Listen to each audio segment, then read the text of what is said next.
Heto na naman tayo sa mga taong akala mo kung sinong malinis pero ang totoo, ginto lang ang suot pero tanso ang ugali. Isipin mo isang abang trabahador ang pinaluhod at sinampal sa harap ng maraming tao dahil lang sa isang pararatang na wala namang basihan. Ang hindi alam ng mapagmataas na bisitang yon, ang lalaking kanina pa niya minamaliit, ay siya palang may hawak ng hininga ng buong negosyo nila. Makinig ka muna rito dahil talagang nakakangit-ngit sa galit ang nangyari. Isang malamig na titig ang ipinukol ni Michael sa babaeng nakatayo sa harap niya. Si Catherine, ang babaeng dapat sana ay pakakasalan niya, sa loob ng isang oras ay nakasuot ng isang napakagarbong puting bestida na pinalamutian ng mga kumikinang na brilyante. Ang silid-ayusan sa loob ng isang marangyang hotel sa Makati ay puno ng mga mamahaling bulaklak, ngunit para kay Michael, ang buong paligid ay amoy ng kasinungalingan at pagkakanulo. Hawak ni Michael ang isang kopya ng prenuptial agreement na palihim na ipinabago ni Catherine sa kanyang mga abogado. Ang mga letrang nakalimbag sa papel ay malinaw na nagpapatunay sa tunay na intensyon ng babae ang makuha ang kalahati ng yaman ng mga lupain ng kanyang pamilya sakaling maghiwalay sila. Nanginginig ang mga labi ni Catherine habang pilit na inaabot ang braso ni Michael. Nagsimula siyang magmakaawa, ang kanyang boses ay puno ng pag-arte at pekeng luha na umaagos sa kanyang pisngi. Sinabi niya na iyon ay isang pagkakamali lamang ng kanyang mga abogado, na hindi niya alam ang tungkol sa mga detalyeng iyon at tanging ang pagmamahal niya kay Michael ang totoo. Ngunit hindi na mabibilog ang ulo ni Michael. Sa isang mabilis at marahas na kumpas ng kanyang kamay, inihagis niya ang laman ng hawak niyang kopita ng pulang alak. Ang madilim na likido ay tumalsik at mantsang tila dugo na kumalat sa gitna ng mamahaling puting damit ni Catherine. Nanlaki ang mga mata ni Catherine sa gulat. Ang kanyang pekeng pag-iyak ay biglang napalitan ng isang matalim at galit na ekspresyon. Umikot ang kanyang mukha sa inis habang tinitingnan ang nasirang damit na nagkakahalaga ng milyon-milyong piso. Bago pa siya makapagsalita, walang pag-aatubiling pinunit ni Michael ang kontratang hawak niya. Pinunit niya ito ng paulit-ulit hanggang sa maging maliliit na piraso ng papel na unti-unting nalaglag sa makapal na karpet ng silid. Malamig na nagsalita si Michael, ang kanyang boses ay tila yelo na nakakapasong hawakan.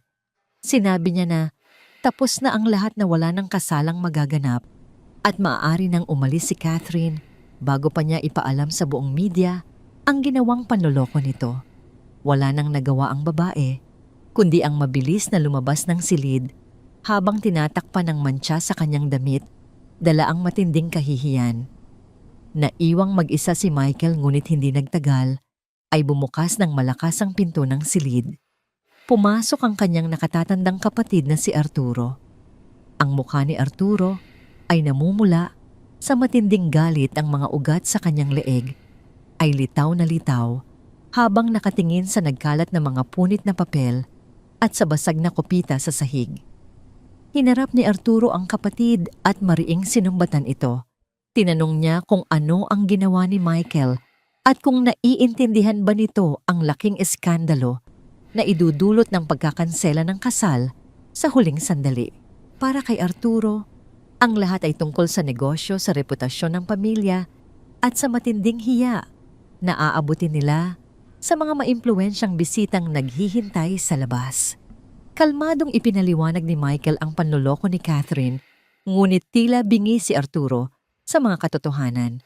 Sa halip na kampihan ng kapatid, ipinagpilitan ni Arturo na dapat ay itinuloy pa rin ang kasal at inayos na lamang ang mga papeles pagkatapos, dahil ang mahalaga ay ang imahe ng kanilang pamilya. Nang makita ni Arturo na hindi niya masisindak si Michael, inilabas niya ang kanyang tunay na plano. Gamit ang isang nag-uutos na tono, idineklara ni Arturo na kung hindi itutuloy ni Michael ang kasal kay Catherine, kailangan nitong tuparin ang kasunduan sa pamilya ni Don Salvador. Ipinaalala ni Arturo ang malaking utang na loob ng kanilang pamilya kay Don Salvador na tumulong noong muntik nang bumagsak ang kanilang negosyo. Ang kapalit ng tulong na yon ay ang pagpapakasal ni Michael sa nag-iisang anak na babae ng Don si Patricia. Nakaramdam ng matinding pagkasakal si Michael. Ang salitang utang na loob ay tila isang mabigat na kadena na ibinilanggo sa kanyang leeg. Si Patricia ay kilala sa mataas na lipunan bilang isang babaeng mapagmataas, malupit sa mga mahihirap at mahilig sa luho. Para kay Michael, ang pagpapakasal sa babaeng iyon ay katumbas ng pagpapakamatay ng kanyang kaluluwa. Tahimik na umiling si Michael at sinabing hindi siya magpapakasal kahit kanino. Kinuha niya ang kanyang silyar na sombrero, hinubad ang kanyang mamahaling suit jacket at iniwan itong nakasampay sa sandalan ng silya. Tinalikuran niya ang kanyang kapatid habang patuloy itong nagsasalita ng mga banta tungkol sa pagtatakwil sa kanya ng pamilya. Hindi na lumingon si Michael. Ang bawat hakbang niya palabas ng hotel ay tila pagtanggal ng isang mabigat na pasanin mula sa kanyang mga balikat. 2 araw ang lumipas. Ang balita tungkol sa inabandonang kasal ay naging sentro ng mga usap-usapan sa buong Maynila. Ngunit habang hinahanap ng media at ng kanyang pamilya, si Michael siya ay nasa isang lugar na hindi nila kailanman maiisip na pupuntahan niya. Sa isang maalikabok at lubak-lubak na kalsada sa probinsya, isang lumang bus ang huminto upang magbaba ng pasahero. Umarangkada ang sasakyan. Makalipas ang ilang sandali, nag-iwan ng makapal at maitim na usok na humalo sa mainit na hangin ng hapon. Nang mahawi ang usok, lumitaw ang isang lalaking nakasuot ng kupas na kamiseta, maong na may mga butas sa tuhod at isang lumang sombrero na nagtatago sa kanyang mga mata. Hawak niya ang isang maliit na sako ng damit. Ito ay si Michael, ngunit sa lugar na ito, walang nakakakilala sa kanya. Sa harap niya ay bumubungad ang isang malawak na lupain, ang Hacienda de San Miguel. Isa itong plantasyon ng mangga at tubo na pag-aari ng kanilang pamilya, ngunit hindi pa niya ito nabibisita ng higit sa 10 taon. Lahat ng desisyon at pamamahala ay ipinauubaya nila sa mga tauhan. Pumasok siya sa malaking arko na gawa sa kahoy at naglakad patungo sa lugar kung saan nagtitipon ang mga manggagawa. Pinili niya ang pangalang Mando upang itago ang kanyang tunay na pagkatao. Nais niyang malaman kung may natitira pa bang kabutihan sa mundo, kung may mga taong kayang makita ang halaga ng isang lalaki kahit wala itong pera o kapangyarihan. Nais niyang maranasan ang hirap ng mga taong nagtatrabaho sa kanyang sariling lupa. Habang naglalakad siya sa mainit na sikat ng araw, ramdam niya ang pagpatak ng pawis sa kanyang noo. Ang amoy ng tuyong lupa at pinutol na tubo ay pumasok sa kanyang ilong, isang amoy na napakalayo sa mga pabango ng mga taong iniwan niya sa syudad.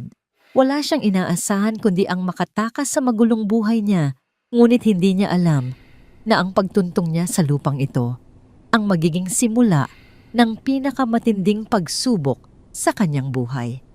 Mula sa di kalayuan, nakita niya ang isang grupo ng mga kababaihan na nakayuko sa ilalim ng init ng araw, nag-aayos ng mga inaning mangga.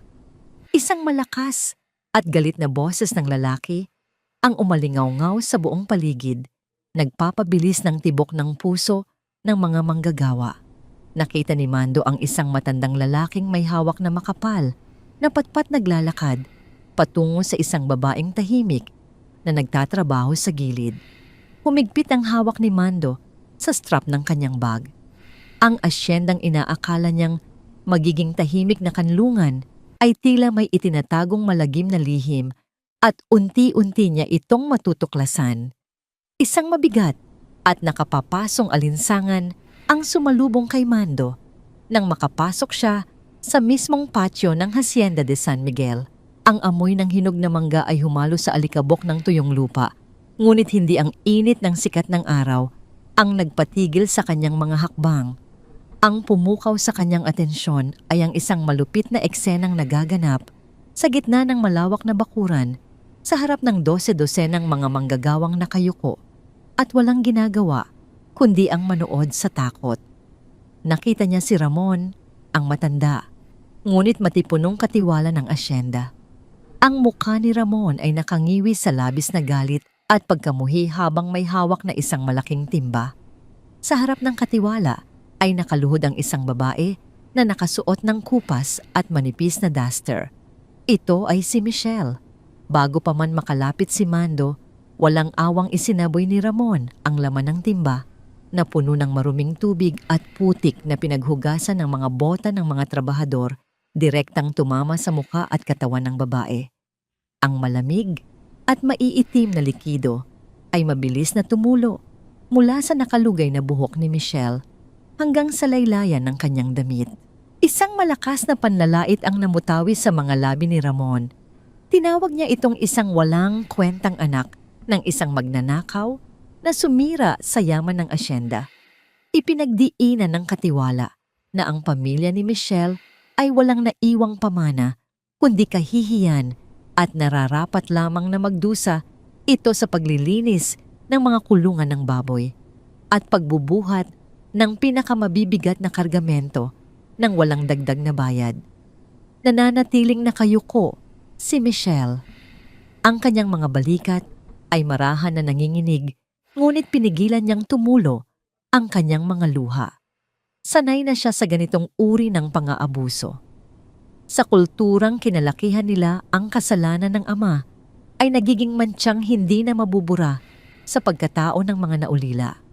Ang matinding hiya ay tila isang sumpa na naglayo sa kanya sa buong komunidad. Wala ni isa man sa mga kapwa niya manggagawa ang naglakas loob na lumapit upang bigyan siya ng tuyong tuwalya o tulungan siyang tumayo. Ang ilan ay pasimpleng ngumiti ng patuya habang ang iba naman ay umiwas ng tingin dahil sa takot na sila ang isunod na pagbuntungan ng galit ni Ramon. Sa gilid ng patio, mahigpit na kinuyom ni Mando ang kanyang mga kamao. Ang kanyang panga ay nag-igting sa matinding panggigigil. Bilang tunay na nagmamay-ari ng lupang yon, pakiramdam niya ay isang malaking sampal sa kanyang pagkatao na makita kung paano tratuhin ng parang hayop ang isang tao sa loob ng kanyang bakuran. Nais niyang sumugod agawin ang timba at ihampas ito sa pagmumukha ni Ramon upang ipaalala kung sino ang tunay na batas sa lugar na yon. Ngunit pinigilan niya ang kanyang sarili. Kailangan niyang magtiis upang malaman ang buong katotohanan na matagal nang inililihim sa kanya ng kanyang sariling pamilya. Nagpatala si Mando bilang isang pangkaraniwang trabahador. Sa kanyang unang araw sa taniman ng mangga, agad niyang napansin ang matinding pag-iisa ni Michelle sa oras ng tanghalian. Habang ang lahat ay nag-uumpukan sa ilalim ng malalaking puno upang pagsaluhan ang kanilang mga baon, si Michelle ay nakaupo sa isang malayong sulok, nag-iisang kumakain ng bahaw at kapiranggot na tuyo. Ang distansya ng mga tao sa kanya ay tila isang hindi nakikitang pader. Lumapit si Mando sa isang matandang manggagawa na tahimik na nagbabalot ng kanyang kinainan. Ito ay si Mang Vicente, isa sa mga pinakamatagal na trabahador sa asyenda na may mapupungay at maawaing mga mata. Maingat na nagtanong si Mando kung bakit ganoon na lamang ang pagtrato ng lahat sa babae. Bumuntong hininga si Mang Vicente at lumingon sa paligid upang siguraduhing walang nakikinig sa kanila. Ibinulong ng matanda na si Michelle ay anak ng dating pangkalahatang tagapamahala ng asyenda. 5 taon na ang nakararaan, pinaratangan ng ama nito na nagnakaw ng milyon-milyong piso mula sa kaban ng Hacienda de San Miguel. Ang ama ni Michelle ay nakulong at kalaunan ay binawian ng buhay sa loob ng selda dahil sa atake sa puso. Ang matinding kahihiyan at pighati ay naging sanhi rin ng maagang pagkamatay ng ina ni Michelle. Simula noon naiwan ang dalaga upang bayaran ang sinasabing atraso ng kanyang pamilya sa pamamagitan ng walang katapusang pagkaalipin sa ilalim ng kalupitan ni Ramon. Habang nakikinig, nakaramdam ng isang mabigat na bara sa lalamunan si Mando. Mayroong malaking puwang sa kwentong yon na hindi tugma sa mga ulat na natatanggap niya sa syudad. Wala siyang natatandaang malaking nakawang nangyari, 5 taon na ang nakararaan. Ang salitang katarungan ay nagsimulang mag-alab sa kanyang isipan. Kinahapunan ng sikat ng araw ay lalong naging malupit at nakapapaso.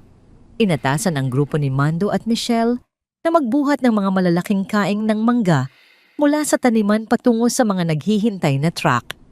Bawat kaing ay gawa sa matigas na kawayan at naglalaman ng 12 kilo ng prutas. Kitang-kita ni Mando kung paano nahihirapan si Michelle. Ang mga braso ng babae ay manipis at may mga pasa na dulot ng matagal na pagbubuhat. Ang kanyang damit ay basang-basa ng pawis at ang kanyang paghinga ay mabigat at putol-putol.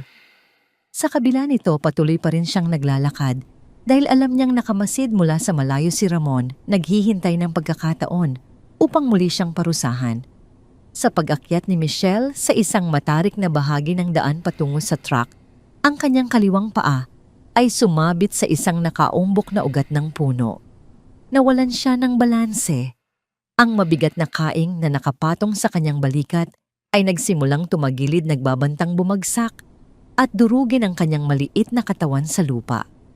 Ipinikit ni Michelle ang kanyang mga mata, naghihintay sa matinding sakit ng pagbagsak at sa panibagong kahihiyang aabutin mula sa katiwala. Ngunit hindi dumating ang inaasahan niyang sakit. Sa isang mabilis at kalkuladong galaw, isiniksik ni Mando ang kanyang sarili sa likuran ng babae. Ginamit niya ang kanyang malalapad at matitipunong braso upang saluhin ang buong bigat ng kaing bago pa man ito tuluyang bumagsak sa lupa. Ang mga ugat sa braso ni Mando ay lumitaw dahil sa matinding puwersa, ngunit nanatili siyang nakatayo ng matibay. Inalalayan niya ang likod ni Michelle gamit ang kanyang kabilang kamay upang hindi ito matumba. Napamulat si Michelle at agad na lumingon. Nagkatinginan sila. Sa maikling sandaling iyon, ang paligid ay tila huminto. Nakita ni Mando nang malapitan ang mukha ng babae. Sa kabila ng mga dumi at mantsa ng putik sa kanyang pisngi, mayroong angking ganda na natatago sa kanyang mga tampok. Ngunit ang mas nakatawag ng pansin ni Mando ay ang lalim ng sugat at lungkot na nasasalamin sa mga mata nitong kulay kape. Walang bahid ng pag-asa ang mga matang iyon. Tila ba matagal na nitong tinanggap na ang mundo ay isang malupit na lugar na walang puwang para sa awa. Nang mapagtanto ni Michelle kung gaano sila kalapit sa isa't isa, agad na nanigas ang kanyang katawan. Binalot siya ng matinding takot at kawalang tiwala. Mabilis niyang iniwas ang kanyang paningin, lumayo mula sa pagkakahawak ng lalaki at mabilis na inayos ang pagkakabuhat sa kaing na hindi man lang nagpapasalamat. Patakbo siyang nagtungo sa truck. Iniiwan si Mando na nakatayo at nakatingin sa kanyang papalayo na likuran. Alam ni Mando na hindi madaling buwagin ang mga pader na itinayo ng isang taong paulit-ulit na sinaktan ng mundo. Lumipas ang maghapon at sumapit ang malamig na gabi sa asyenda.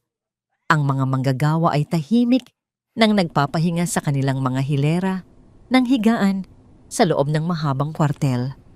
Ang tanging nagbibigay liwanag sa paligid ay ang iilang lampara na isinabit sa mga haligi. Mula sa kanyang kinahihigaan, malapit sa pintuan hindi makatulog si Mando. Ang isip niya ay patuloy na bumabalik sa mga nangyari noong araw na yon. Bigla siyang nakarinig ng mabibigat na yabag ng bota na papalapit sa bahagi ng mga kababaihan. Pinasadahan niya ito ng tingin mula sa siwang ng kanyang kumot at nakita ang malaking bulto ni Ramon. Tumigil ang katiwala sa tapat ng higaan ni Michelle at walang awang tinapik ang paa ng natutulog na babae gamit ang kanyang patpat. Nagising si Michelle na may halong gulat at takot. Gamit ang isang malamig at mapagbanta na boses, inutusan ni Ramon ang babae na sumunod sa kanya patungo sa lumang bodega sa likuran ng gilingan ng tubo. Idinahilan ng katiwala na mayroong kulang sa bilang ng mga naaning mangga at kailangan nilang magsagawa ng inventaryo. Alam ni Michelle na walang katotohanan ang sinasabi ng matanda. Ang oras ay lampas 11:11 na ng gabi at ang lumang bodega ay matagal nang hindi ginagamit. Nakita ni Mando kung paano namutla ang mukha ng babae. Nanginginig ang mga kamay ni Michelle habang isinusuot ang kanyang tsinelas, walang laban sa awtoridad ng lalaking may hawak ng kanyang buhay at trabaho. Tahimik at nakayuko siyang sumunod sa likuran ni Ramon palabas ng kwartel. Bumangon si Mando mula sa kanyang higaan. Ang pakiramdam ng pag-aalinlangan ay tuluyan nang nawala, napalitan ng isang mapanganib na desisyon. Wala siyang pakialam kung mabunyag man ang kanyang tunay na pagkatao o kung lumabag siya sa patakaran ng sarili niyang asyenda. Mahigpit niyang kinuyom ang kanyang mga kamao hanggang sa pumuti ang kanyang mga buko. Dahan-dahan siyang naglakad, isinasabay ang kanyang mga hakbang sa mga anino ng mga puno at maingat na sumunod patungo sa madilim na bodega kung saan naghihintay ang panganib. Ang hangin sa paligid ng lumang bodega ay mabigat at amoy ng naagnas na kahoy at kinakalawang na mga gamit sa asyenda. Habang papalapit si Mando, ramdam niya ang matinding kaba na nagpapabilis sa pagtibok ng kanyang puso. Mula sa siwang ng sihingang pintuan, nakita niya ang maliit na liwanag ng isang gasera na nag-aagaw buhay sa dilim ng silid. Sa loob nakatayo si Michelle na nakatalikod sa pader, ang muka ay putlang-putla at ang mga mata ay nanlalaki sa takot.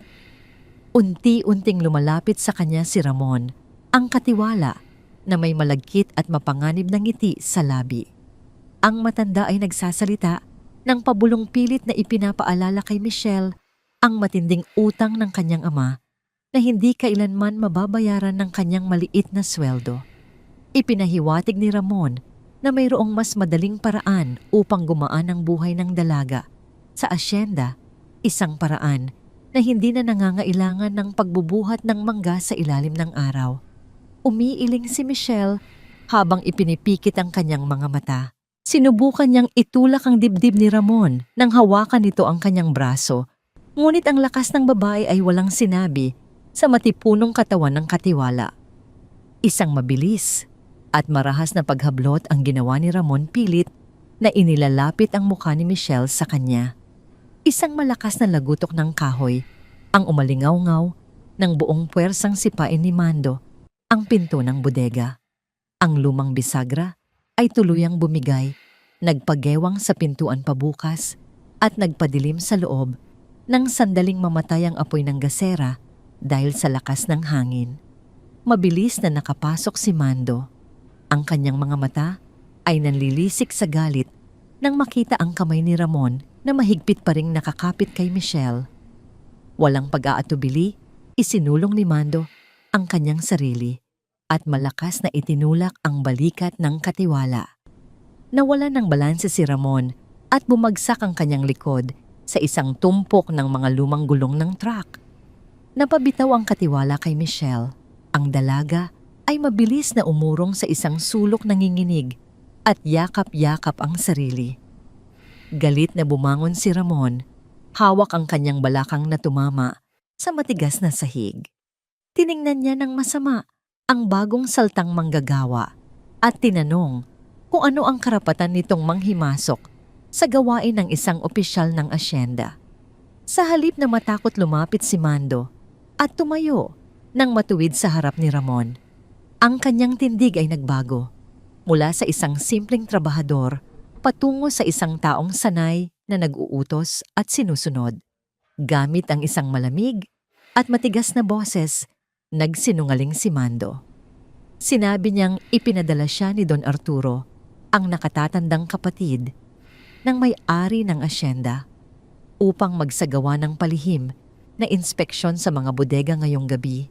Dahil sa mga ulat ng nawawalang mga kagamitan, ipinagdiinan niya na hindi ikatutuwa ng pamilya sa Maynila kung malalaman nilang ginagamit ng pangkalahatang katiwala ang oras ng trabaho sa mga personal na pagnanasa.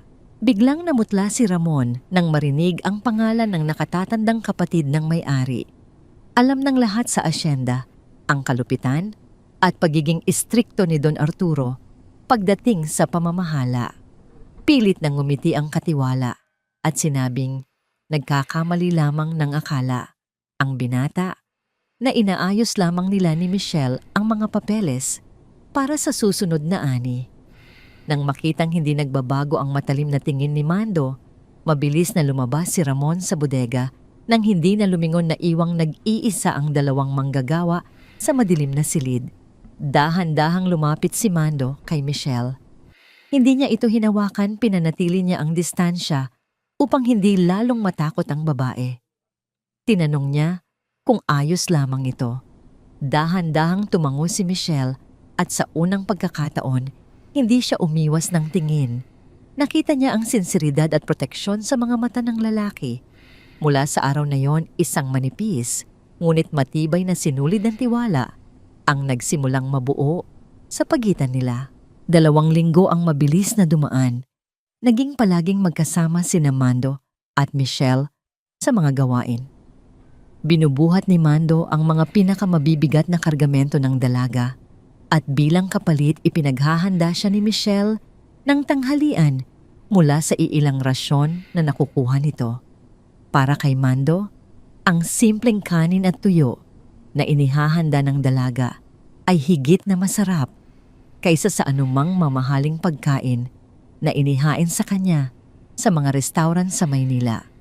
Isang maaliwalas na linggo ng umaga ang araw kung kailan walang pasok ang mga manggagawa.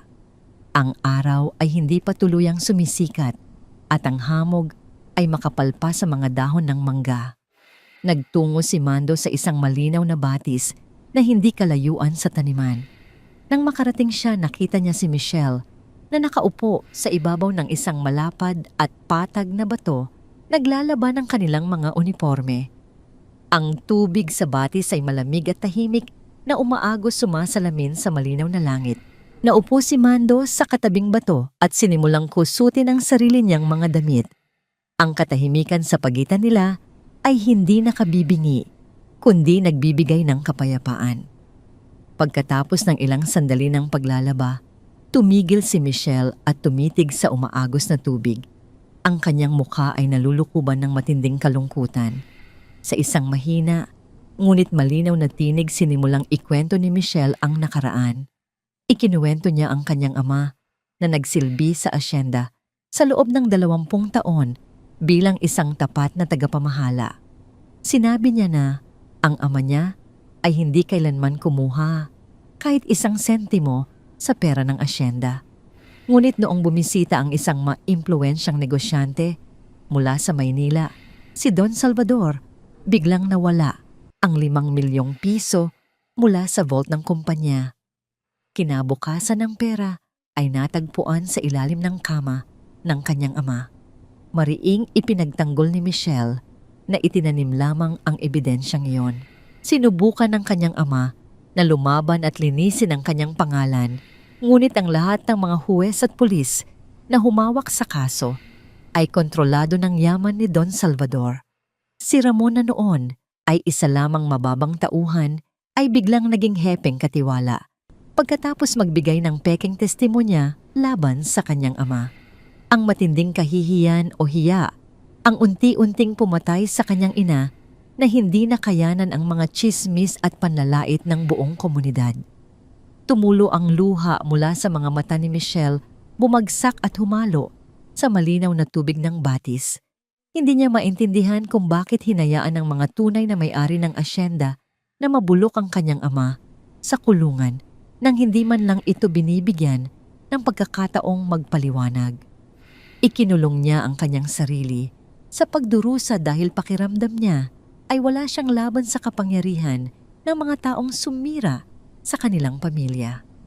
Nakikinig si Mando, ngunit sa loob ng kanyang dibdib ay may tila isang bagyo na nagwawala. Bawat salita ni Michelle ay tila matutulis na patalim na bumaon sa kanyang konsensya. Naramdaman niya ang matinding pagsisisi. Sila ang may-ari ng asyendang ito. Siya si Michael, Hinayaan niya at ng kanyang kapatid na pamahalaan ng iba ang kanilang negosyo dahil abala sila sa buhay sa syudad. Dahil sa kapabayaan niya, isang inosenteng pamilya ang nawasak at ang babaeng nasa harap niya ngayon ay nagdurusa sa kasalanang hindi nito ginawa.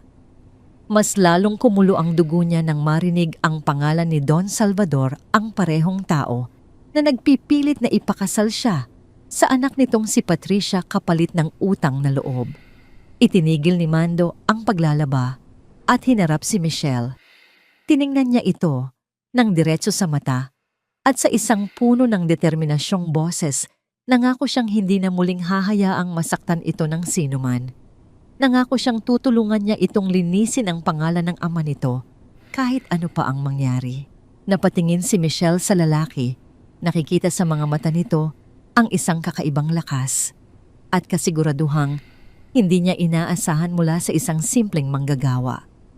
Ngunit ang tahimik nilang umaga ay biglang nagulo. Isang malakas na ugong ng makina ng sasakyan ang nagpasimula ng alikabok sa pangunahing daan ng asyenda papalapit sa mismong opisina ng gilingan. Mula sa kanyang kinauupuan sa batis na tanaw ni Mando, ang isang makintab at itim na SUV na pamilyar sa kanya. Ang pinto ng sasakyan ay bumukas at iniluwa nito ang isang babaeng nakasuot ng makapal na sunglasses at mamahaling damit na hindi nababagay sa alikabok ng probinsya. Napatayo si Mando. Ang dugo sa kanyang katawan ay tila nanlamig. Hindi siya maaaring magkamali. Si Patricia ang anak ni Don Salvador at ang babaeng sa pilitang ipinapakasal sa kanya ay personal na bumaba sa asyenda. Ang mapagmataas na tindig ng babae ay malinaw na nagbabadya ng isang paparating na unoos na yayanig sa buong Hacienda de San Miguel. Kailangan niyang mag-isip ng mabilis upang hindi mabunyag ang kanyang pagpapanggap bago niya makolekta ang lahat ng ebidensyang kailangan niya. Ang makapal na alikabok na iniwan ng gulong ng itim na SUV ay mabagal na humupa sa tapat ng lumang opisina ng asyenda. Sa gitna ng naghihintay, napatyo ang pinto ng sasakyan ay bumukas. Isang makinis na binti na nakasuot ng napakataas at pinong sapatos ang unang umapak sa tuyo at mabakong lupa. Mula rito ay lumabas si Patricia. Ang suot niyang puting bestida na abot hanggang tuhod ay yari sa mamahaling tela na malinaw na hindi ginawa para sa init ng probinsya. May suot siyang malalaking salaming pang-araw na nagtatago sa kalahati ng kanyang mukha at ang kanyang labi ay nakapinta ng matingkad na pula. Agad siyang naglabas ng isang maliit na pamaypay at pilit na itinaboy ang hangin na sa tingin niya ay amoy aso at nabubulok na mangga. Ang bawat kilos niya ay sumisigaw ng kayamanan at matinding pag-ayaw sa lugar na kanyang kinaroroonan. Si Ramon na kararating lamang mula sa gilingan ng tubo ay halos magkandara pa sa pagtakbo palapit sa sasakyan. Ang kanyang mukha ay namumula sa pawis at pagmamadali habang nakayukong bumabati kay Patricia. Nanginginig ang kanyang mga kamay habang pilit na inaayos ang nagusot niyang uniforme. Tinawag niya itong Senyorita Patricia na may halong labis na paggalang at takot. Alam ng katiwala na ang babaeng ito ang anak ng nag-iisang lalaking nagluklok sa kanya sa posisyon, si Don Salvador. Hindi man lang tinapunan ng tingin ni Patricia ang matanda. Sa halip iginagala niya ang kanyang mga mata.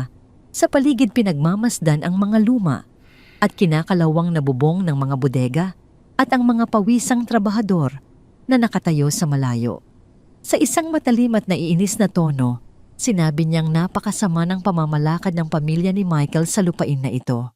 Idinagdag niya na kaya siya naparito ay upang siguraduhing hindi nasasayang ang utang na loob ng mga pamilya nila at upang tingnan ang kalagayan ng asyendang malapit na rin maging bahagi ng kanyang mga ari-arian pagkatapos ng kasal. Sa di kalayuan, nakamasid si Mando at Michelle mula sa lilim ng malaking puno ng akasya. Naitago ni Mando ang kanyang mukha gamit ang malapad na silyar na sombrero na hinila niya pababa upang takpan ang kanyang mga mata. Ang kanyang panga ay nag-igting sa galit. Ang kapangahasan ni Patricia na angkinin ang lupain na pamana pa ng kanyang mga ninuno ay nagpakulo sa kanyang dugo. Nais niyang sumugod at ipamukha sa babae na wala itong karapatan sa Hacienda de San Miguel. Ngunit alam niyang anumang padalos-dalos na kilos ay sisira sa kanyang plano. Habang naglalakad patungo sa opisina, hindi napansin ni Patricia ang isang maliit na lubak na puno ng malapot na putik, malapit sa tambakan ng mga nabulok na prutas. Ang kanyang matulis na takong ay bumaon sa lupa at ang maruming putik ay mabilis na kumapit sa kanyang mamahaling sapatos. Tumigil siya. Ang kanyang muka ay biglang pumula sa matinding galit at pandidiri. Ibinaba niya ang kanyang salaming pang-araw at matalim na tiningnan ang kanyang nadumihang paa na tila ba ang putik na yon ang pinakamalaking kasalanan na nagawa laban sa kanya. Sumigaw siya kay Ramon, pinagalitan ng katiwala dahil sa kapabayaan at kawalan ng kalinisan sa paligid. Ang kanyang matining na boses ay umalingaw-ngaw sa buong patio, naging dahilan upang mapatigil ang lahat ng mga manggagawa. Walang awang inutusan niya si Ramon na maghanap ng taong maglilinis ng kanyang sapatos ngayon din. Lumingalinga si Ramon, ang kanyang mga mata ay naghahanap ng sino mang maaaring maging biktima ng galit ng senyorita. Napadako ang kanyang tingin sa puno ng akasya kung saan naroon si Michelle. Isang malupit na ngiti ang sumilay sa labi ng matanda. Itinuro niya ang dalaga at malakas na tinawag ito. Ipinag-utos niyang lumapit si Michelle at dalhin ang kanyang basahan upang linisin ang sapatos ng mahalagang panauhin. Tumigas ang katawan ni Michelle. Ang matinding kaba ay bumalot sa kanyang dibdib, ngunit alam niyang wala siyang magagawa. Kung lalaban siya, paniguradong mawawalan siya ng trabaho at wala na siyang ibang mapupuntahan kundi ang lansangan. Dahan-dahan siyang naglakad palapit kina Patricia na kayuko ang ulo at umiiwas sa mapanlait na tingin ng mga taong nakapaligid. Tumayo si Patricia nang tuwid ang kanyang mga braso ay nakaikis sa kanyang dibdib. Hinihintay ang paglapit ng hamak na manggagawa. Nang makalapit si Michelle, walang pakundangan na ipinag-utos ng mayaman na lumuhod ang dalaga sa maruming lupa at punasan ang kanyang sapatos gamit ang sariling panyo kung wala itong basahan. Hindi na nakapagtimpi si Mando. Ang kanyang mga paa ay nagsimulang humakbang nang mabilis patungo kay Patricia. Ang kanyang mga kamao ay nakakuyom ng mahigpit, handang hilahin patayo si Michelle at ipagtabuyan ang babaeng walang galang sa kanyang lupain. Ngunit bago pa siya makalapit, nang tuluyan dalawang matitibay na kamay ang mabilis na humawak sa kanyang magkabilang braso at pilit siyang hinila pabalik sa likuran ng malalaking kaing ng mangga. Ito ay si Mang Vicente. Ang matandang manggagawa ay humihingal. Ang kanyang mga mata ay puno ng pag-aalala at babala. Ibinulong niya kay Mando na huwag nang makialam. Ipinagdiinan niya na ang paglaban sa isang taong katulad ni Patricia ay katumbas ng pagpapatiwakal. Siya man ay maging bayani ngayon, si Michelle rin ang labis na magdurusa kapag umalis na ang mga bago at makapangyarihang mukha mula sa Maynila. Ang pagpapahiya o hiya na aabutin ni Michelle ay mas matindi kaysa sa pisikal na sakit. Kahit na nag-uumapaw sa galit, na iintindihan ni Mando ang sinabi ng matanda. Kailangan niyang magtiis. Mula sa kanyang kinatatayuan, tahimik niyang pinanood nang may mapait na lasa sa bibig ang pagluhod ni Michelle sa matigas at mainit na lupa. Inilabas ni Michelle ang kanyang maliit na puting panyo at dahan-dahang pinunasan ang putik sa takong at gilid ng mamahaling sapatos ni Patricia. Sa halip na magpasalamat, marahas na hinila ni Patricia ang kanyang paa at sinabing masyadong mabagal ang kilos ng dalaga na parang hindi ito sanay maglinis ng dumi. Pinagtawanan niya ang damit ni Michelle, ikinumpara ito sa isang basahan na ginagamit lamang sa kusina ng kanilang mansyon. Naghalakhakan si Ramon at ilang mga katiwala na nakapaligid, pinagtatawanan ang kalagayan ng anak ng isang hinihinalang magnanakaw. Nananatiling nakayuko si Michelle, nilulunok ang lahat ng masasakit na salita habang dahan-dahang tumutulo ang kanyang mga luha na mabilis na tuyo sa mainit na lupa. Nang matapos ang pang-aalipusta, umalis si Patricia at pumasok sa opisina ni Ramon. Idinadahilan na kailangan niyang makita ang mga papeles ng asyenda bago siya bumalik sa lungsod. Iniwan si Michelle na nakaluhod, hawak ang panyong puno ng putik. Lumapit si Mando agad nang makaalis ang karamihan. Marahan niyang hinawakan ang braso ni Michelle at tinulungan itong makatayo. Wala siyang sinabing kahit ano, ngunit ang paghawak niya ay sapat na upang iparating ang kanyang pag-unawa at pakikiramay. Hindi na niya kayang panoorin ang paghihirap nito nang walang ginagawa. Ang plano niya ay kailangang bilisan. Kinagabihan, habang ang buong asyenda ay nakabalot sa dilim at tahimik na natutulog, nagpasya si Mando na kumilos. Ang kawalan ng mga gwardiya sa paligid ng opisina dahil sa matinding pagtitipid na ipinatupad ni Ramon ay naging daan upang madali siyang makalapit. Umikot siya sa likuran ng gusali at ginamit ang kanyang lakas upang sirain ang luma at kinakalawang na rehas ng isang bintana. Dahan-dahan at walang ingay siyang pumasok sa loob.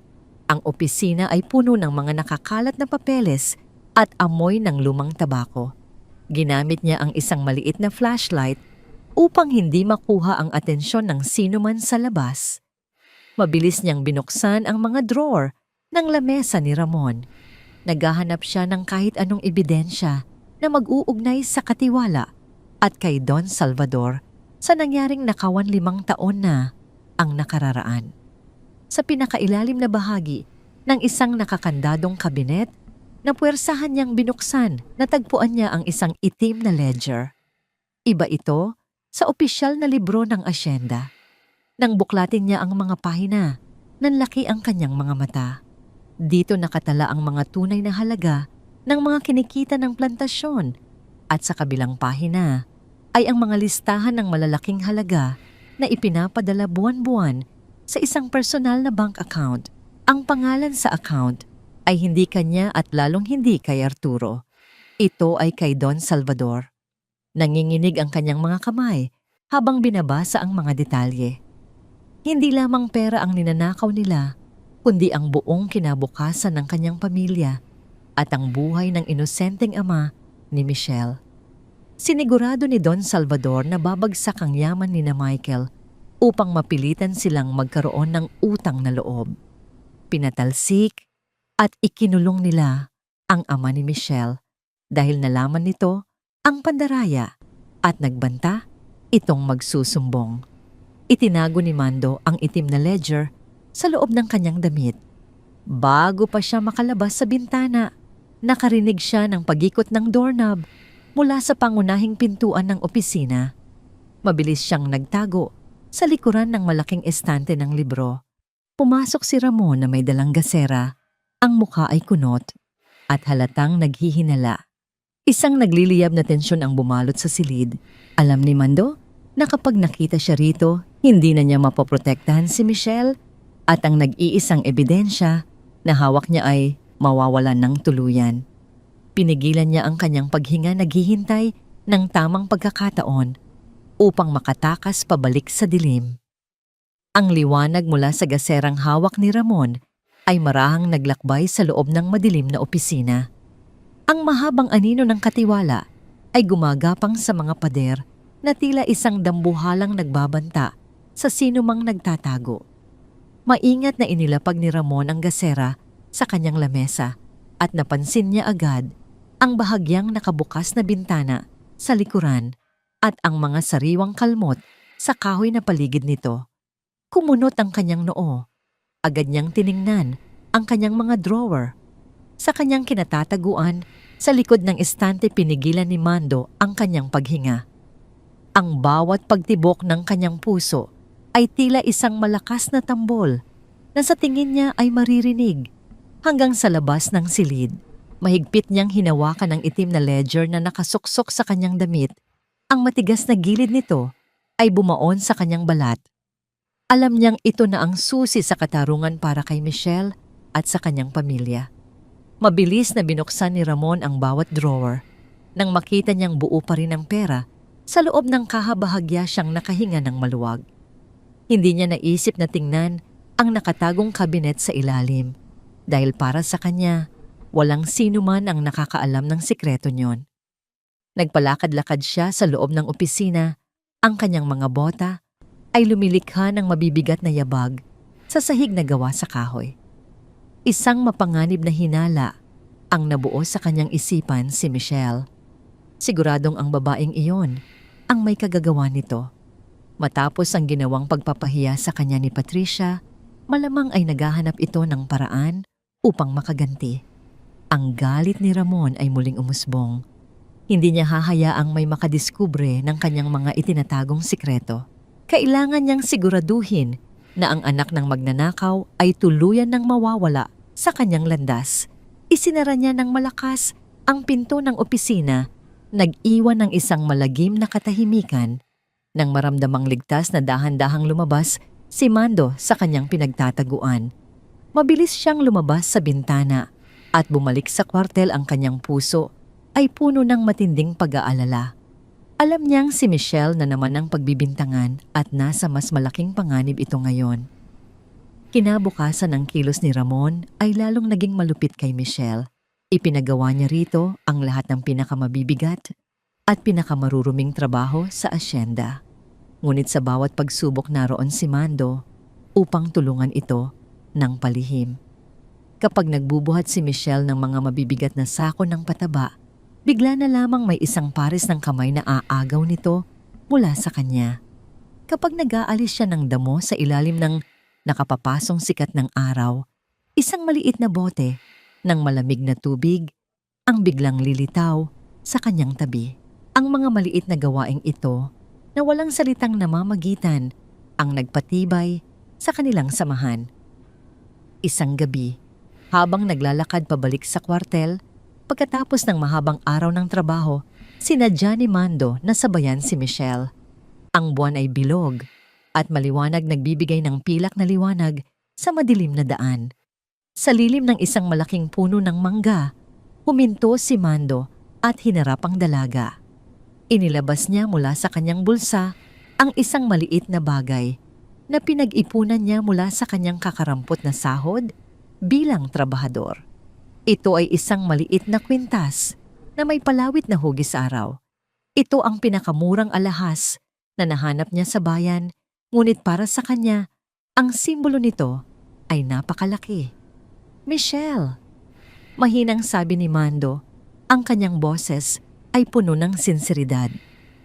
Alam kong wala akong maipagmamalaki sa ngayon, ngunit gusto kong malaman mo na kahit gaano kadilim ang paligid, laging may sisikat na araw sa umaga. Hayaan mong ako ang maging paalala sa iyo niyan. Dahan-dahan niyang isinuot ang kwintas sa leeg ni Michelle. Ang kanyang mga daliri ay bahagyang dumampi sa balat ng dalaga, nagdulot ng isang mainit na kuryenteng gumapang sa kanilang mga katawan. Napatingin si Michelle, sa palawit ang mga mata ay nagsimulang mamasa. Ito ang unang pagkakataon sa loob ng maraming taon na may isang taong nagbigay sa kanya ng isang bagay na walang hinihinging kapalit. Hindi ito tungkol sa halaga ng kwintas, kundi sa pag-asa na dala nito. Hinawakan ni Mando ang kamay ni Michelle. Ang magaspang niyang palad na puno ng kalyo mula sa pagtatrabaho ay mahigpit na humawak sa maliit at nanginginig na kamay ng dalaga. Nangako siya na kapag natapos na ang lahat ng kaguluhan, dadalhin niya ito sa isang lugar kung saan walang sino man ang huhusga sa kanila, isang lugar kung saan maaari silang magsimula ng isang simpleng buhay na puno ng kapayapaan. Sa mga mata ni Mando, nakita ni Michelle ang isang katotohanang hindi niya nakita sa sino man. Ang pag-asa ay muling sumibol sa kanyang puso. Tumango siya at sa unang pagkakataon, isang matamis at totoong nangiti ang sumilay sa kanyang mga labi. Ang nangiting iyon ay tila nagpaliwanag sa buong paligid mas maliwanag pa kaysa sa sinag ng buwan.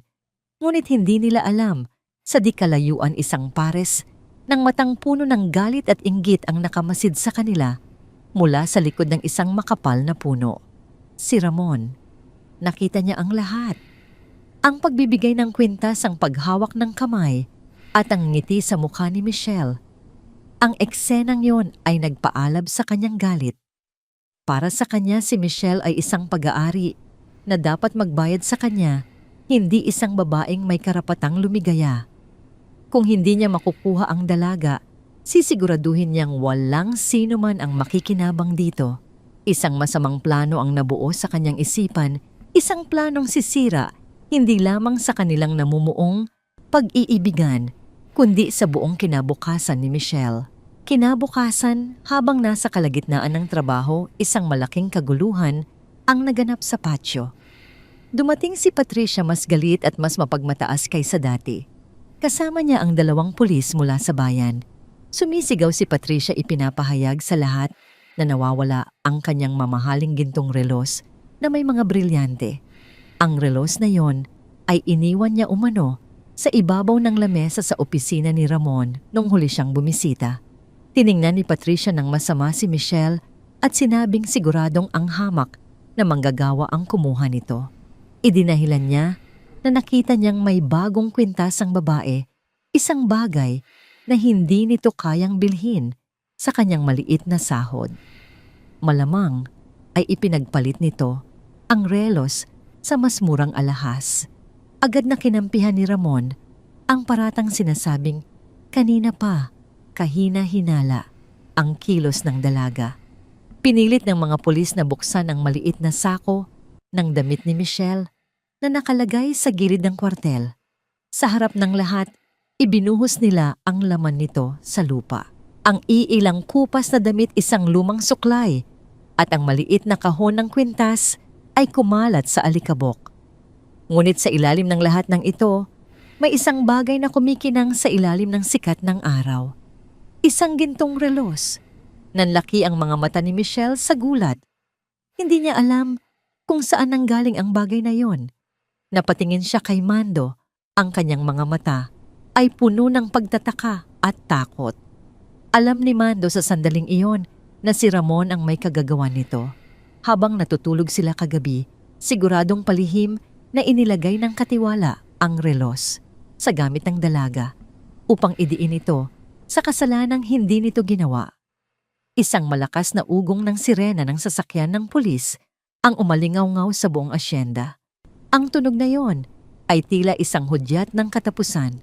Ang lahat ng mga manggagawa ay pinalabas mula sa kanilang mga trabaho at pinapila sa gitna ng patio.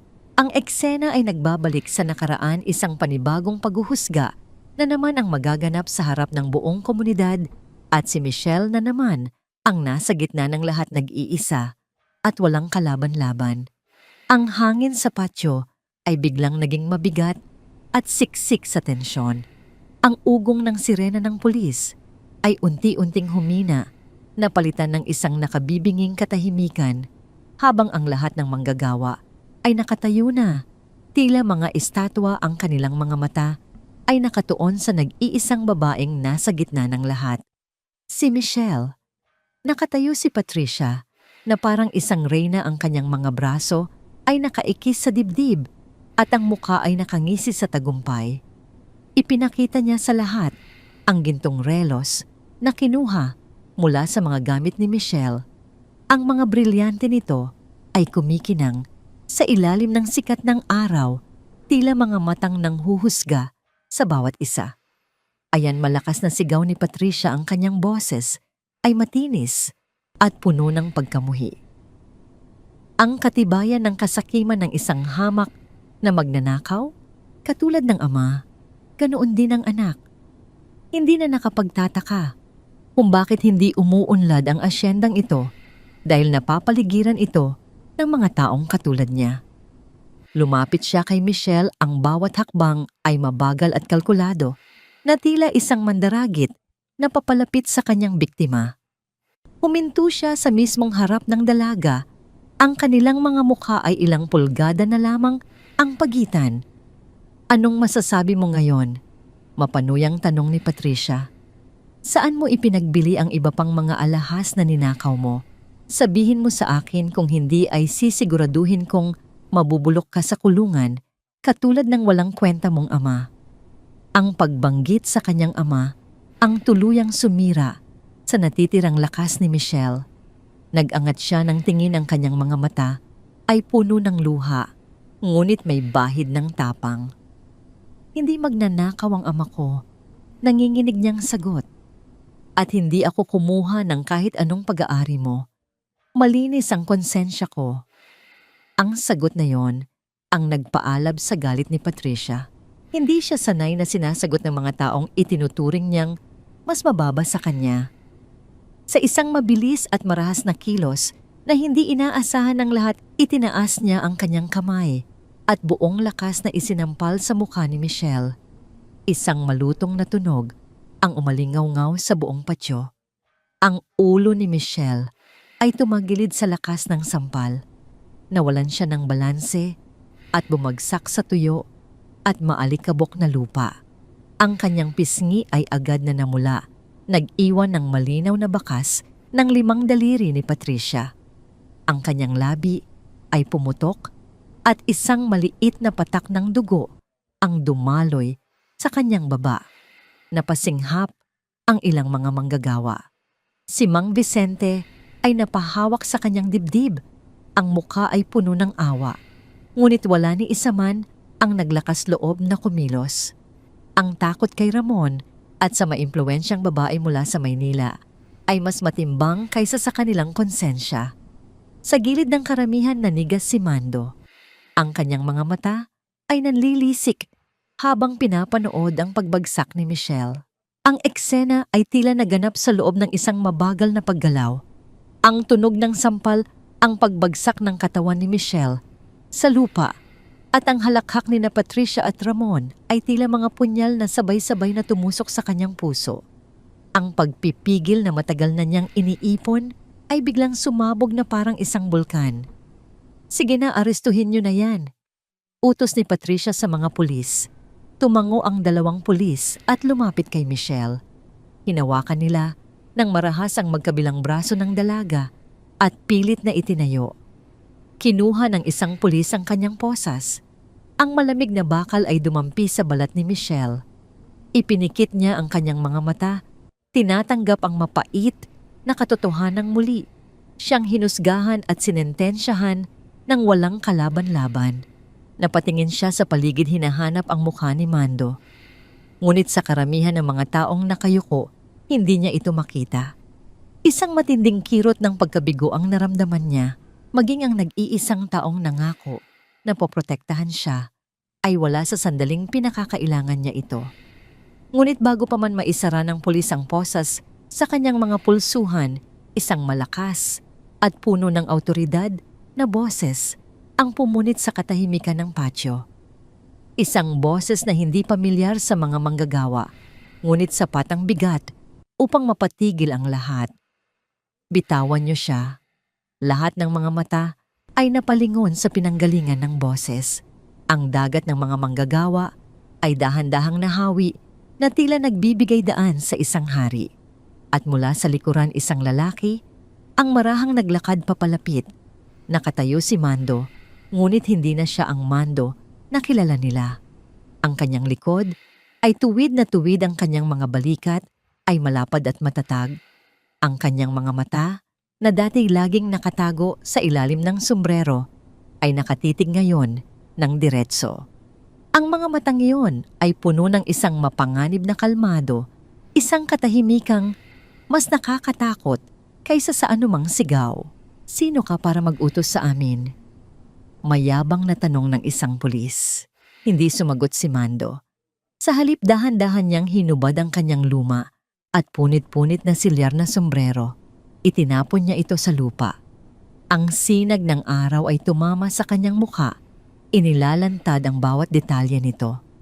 Ang kanyang buhok ay magulo at ang kanyang balat ay nasunog ng araw, ngunit ang kanyang mga panga ay matigas at ang kanyang mga labi ay manipis at seryoso.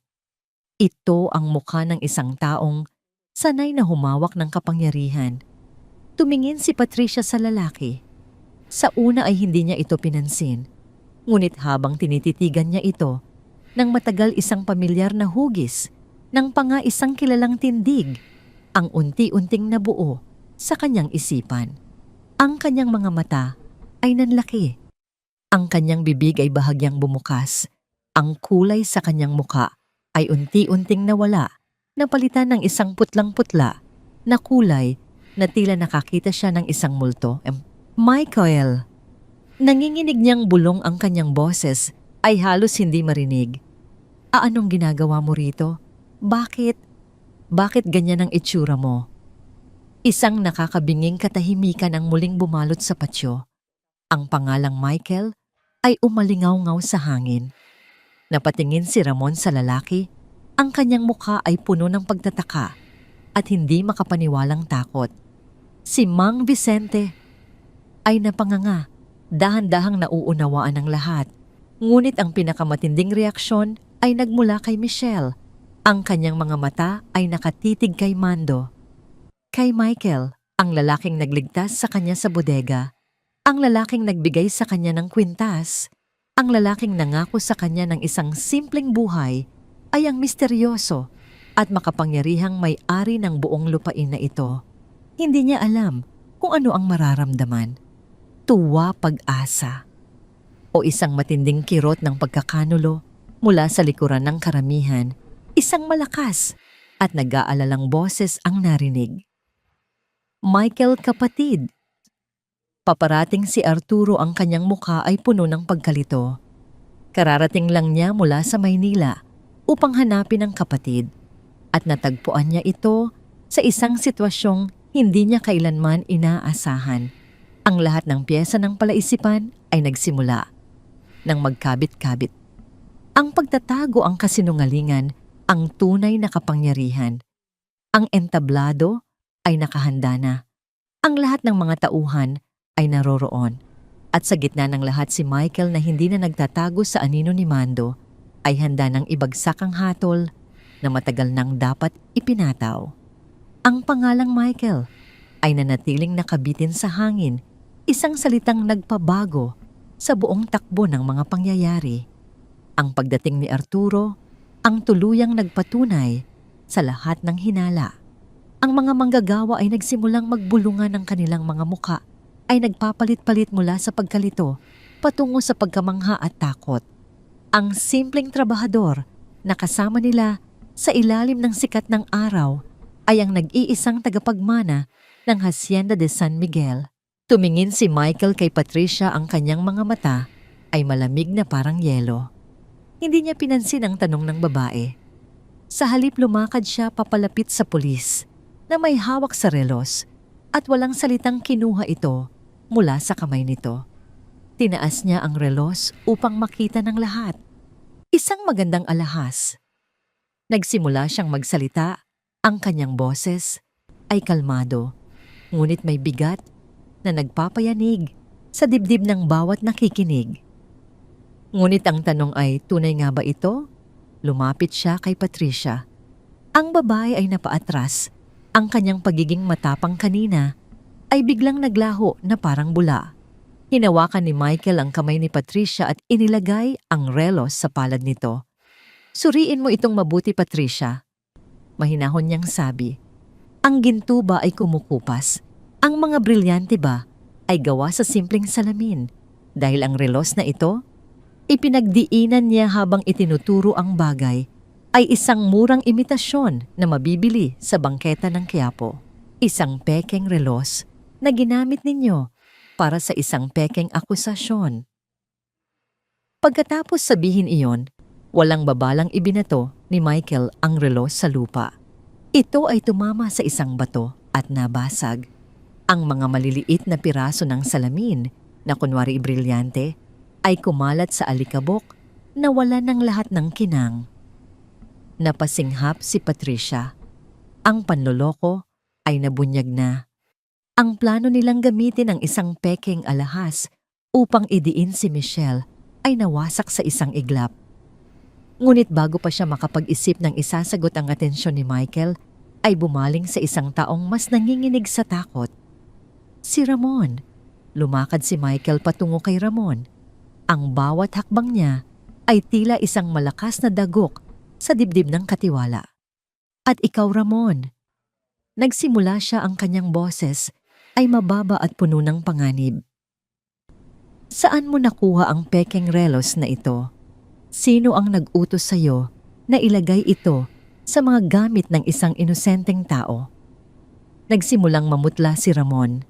Ang pawis ay bumalong sa kanyang noo. Hindi ko alam ang sinasabi mo. Senyorito Michael, nanginginig niyang sagot. Wala akong kinalaman dyan. Isang malamig na ngiti ang sumilay sa labi ni Michael. Ganoon ba? Kung ganoon baka may alam ka tungkol dito.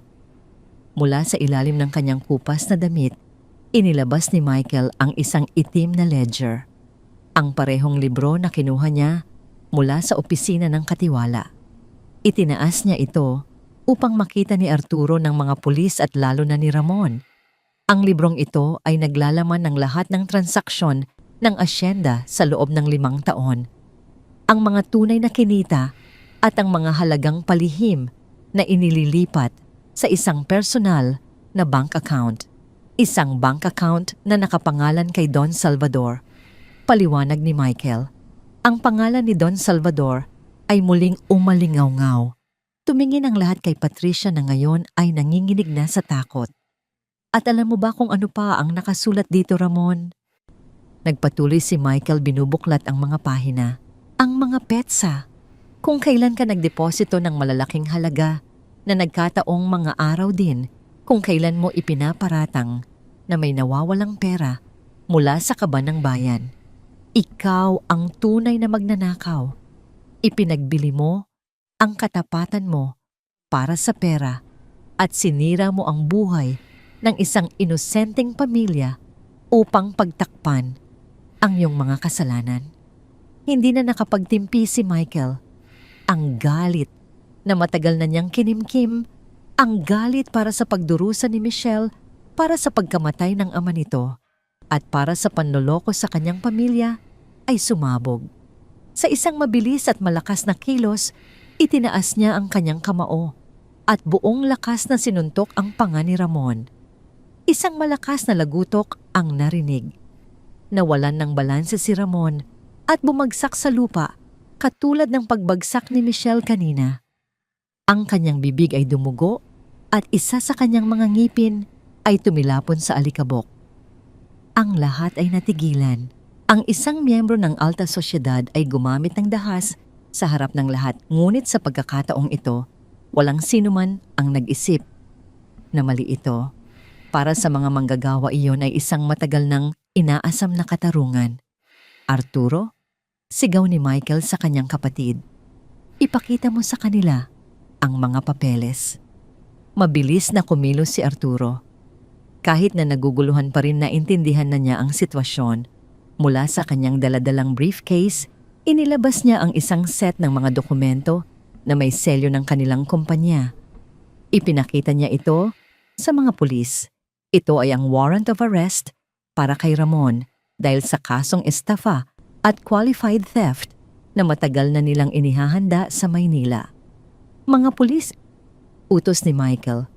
Hindi si Michelle ang dapat niyong arestuhin. Ang taong iyan. Itinuro niya si Ramon na nakahandusay pa rin sa lupa ang dapat niyong pusasan at dalhin sa kulungan. Natigilan ang mga pulis. Sa harap ng dalawang makapangyarihang magkapatid at ng matibay na ebidensya, wala silang nagawa kundi ang sumunod. Hinila nila patayo si Ramon, pinusasan ang kanyang mga kamay sa likod at kinaladkad siya patungo sa kanilang sasakyan. Bago pa man siya tuluyang maipasok, sumigaw si Ramon kay Patricia na tulungan siya, ngunit ang babae ay tila bingi at nakatitig lamang sa kawalan.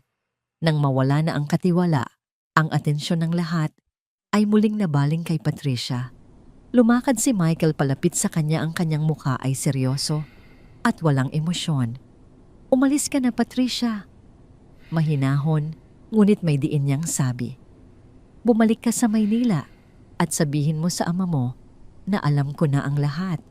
Sabihin mo sa kanya Nasusunod ako doon hindi para makipag-ayos sa isang kasal, kundi upang bawiin ang lahat ng ninakaw niya sa amin at upang ibigay ang katarungang matagal nang ipinagkait sa pamilya ni Michelle. Ang utang na loob na sinasabi ninyo ay tapos na. Nanginginig na tumalikod si Patricia. Ang kanyang pagiging arogante ay napalitan ng matinding takot. Mabilis siyang naglakad patungo sa kanyang sasakyan na dapa pa sa kanyang pagmamadali. Hindi na niya pinansin ang putik sa kanyang damit. Ang tanging nasa isip niya ay ang makalayo sa lugar na yon. Ang kahihiyang sinapit niya sa harap ng mga hamak na manggagawa ay isang mantsa na hindi na mabubura. Nang makaalis na ang lahat ng mga kaaway, isang malalim na katahimikan ang muling bumalot sa patio. Dahan-dahang lumapit si Michael kay Michelle na nakatayo pa rin sa gitna, hindi makapaniwala sa lahat ng nangyari. Ang kanyang puso ay naghahalo-halo pag-asa dahil sa pag-asang malilinis ang pangalan ng kanyang ama at isang matinding kirot dahil sa pagkakanulong na ramdaman. Inilahad ni Michael ang kanyang kamay, nais siyang yakapin at aliwin. "Michelle, patawarin mo ako." Ngunit bago pa man niya matapos ang kanyang sasabihin, umurong si Michelle. Ang kanyang mga mata na kanina'y puno ng takot ay napalitan ngayon ng isang malamig na pader ng sakit at pagkabigo. Tumingin siya kay Michael, hindi bilang mando na kanyang pinagkatiwalaan, kundi bilang isang makapangyarihang estranghero na naglaro sa kanyang damdamin. Ang lalaking ito ay may kakayahang itama ang lahat mula pa sa simula, ngunit pinili niyang magpanggap at hayaan siyang magdusa. Ang inaasahang yakap ng pasasalamat ni Michael ay hindi dumating. Sa halip ang natanggap niya ay ang isang matalim na tingin mula sa babaeng minahal niya, isang tinging nagsasabing mas malalim pa ang sugat na dulot ng kasinungalingan kaysa sa anumang sampal o akusasyon. Ang patio na kanina'y entablado ng paglalantad at katarungan ay naging isang tahimik na lugar ng paghihiwalay. Ang mga manggagawa ay dahan-dahang nagsibalikan sa kanilang mga gawain, nag-iiwan ng malawak na espasyo sa pagitan ni Michael at Michelle. Isang espasyong puno ng mga salitang hindi masabi at mga sugat na sariwa pa. Hinawi ni Michael ang kanyang kamay, nananatiling nakalahad sa hangin, naghihintay ng pagtanggap na hindi dumating.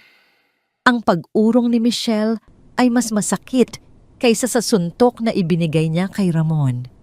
Tiningnan niya ang babae, ang kanyang mga mata ay puno ng pagsusumamo. "Michelle, hayaan mo akong magpaliwanag." Sabi niya, ang kanyang boses ay malambot at puno ng pagsisisi. "Ginawa ko ang lahat ng ito para sa'yo, para malaman ang katotohanan." Isang mapait na ngiti ang sumilay sa mga labi ni Michelle. Ang kanyang mga luha na kanina'y pinipigilan ay nagsimula nang dumaloy sa kanyang mga pisngi. "Para sa akin," tanong niya, ang kanyang boses ay basag at puno ng sakit. "O para sa sarili mo? Para malaman kung may babae pa bang magmamahal sa isang hamak na trabahador? Isa lamang ba akong parte ng iyong eksperimento? Michael?" Ang paggamit niya sa pangalang Michael ay tila isang pader na biglang itinayo sa pagitan nila. Ang init at paglalambing sa pangalang Mando ay tuluyan ng naglaho. "Hindi, Michelle, hindi ganoon yon." Mabilis na sagot ni Michael. Lumapit siya, ngunit muling umurong ang dalaga. "Noong una, oo, umamin ako. Tumakas ako mula sa aking magulong buhay. Pero nang makilala kita, nagbago ang lahat. Ang bawat araw na nakasama kita, ang bawat paghihirap mo na nasaksihan ko, ang nagbigay sa akin ng dahilan upang itama ang lahat ng pagkakamali." Itama ang mga pagkakamali. Tumaas ang boses ni Michelle, ang sakit ay napalitan ng galit. "Nasaan ka nung unang araw na binuhusan ako ni Ramon ng putik? Nanonood lang sa malayo. Nasaan ka noong pinapahiya ako ni Patricia nagtatago sa likod ng mga kaing? Nasaan ka noong dinuduro ako ng buong komunidad? Handa kang manood lang kung hindi ka nabunyag ng iyong kapatid." Hinablot ni Michelle ang kupas na kamiseta na suot ni Michael. "Ito ang suot mo, ang pangalan mong Mando. Lahat ng ito ay isang malaking kasinungalingan. Sa huling salita, binitiwan niya ang damit na tila isang maruming basahan. Ang simpleng damit na dati simbolo ng kanilang pagkakapareho ay naging simbolo na ngayon ng panloloko. Ang pinakamasakit sa lahat, Mikel, nagpatuloy siya ang kanyang boses ay naging isang mahinang bulong ay pinaniwala mo ako. Sa gitna ng lahat ng panlalait at pag-aabuso, ikaw ang naging pag-asa ko. Naniwala ako sa isang hamak na manggagawa na may busilak na puso. Ngunit ang lalaking yun pala ay hindi totoo. Ang tunay na ikaw ay ang makapangyarihang amo na hinayaan ng aking ama na mamatay sa kulungan dahil sa kasalanang hindi niya ginawa. Ang amo na nabuhay sa karangyaan habang kami ay nagdurusa sa kahirapan sa iyong sariling lupain. Ang bawat salita ni Michelle ay tila mga matutulis na karayom na tumusok sa puso ni Michael. Tama siya. Lahat ng sinabi niya ay totoo. Ang bigat ng kanyang pagkukulang at kapabayaan ay bumagsak sa kanyang mga balikat. Patawarin mo ako. Iyon na lamang ang tanging salitang lumabas sa kanyang bibig. Umiling si Michelle. Hindi mo kailangan ng tawad ko, Michael. Ang kailangan mo ay harapin ang katotohanang ang yaman at kapangyarihan mo ang sanhi ng lahat ng ito.